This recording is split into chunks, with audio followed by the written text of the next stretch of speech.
मैं, आना, मैं, आना। आना कहने के लिए मैं का इस्तेमाल होता है। मैं यानी आना।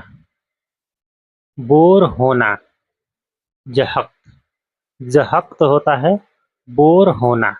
जैसे आदमी बैठे बैठे बोर हो जाता है तो उसको जहक्त बोलते हैं। जहक्त, जहक्त यानी बोर होना। कसम से, वल्लाह, वल्लाह या सच में। कसम से या सच में, वल्लाह, वल्लाह, कसम से या सच में। अगर इन तीनों को मिला के हम अगर एक जुमला बनाएंगे तो इसका होता है सच में मैं बोर हो गया।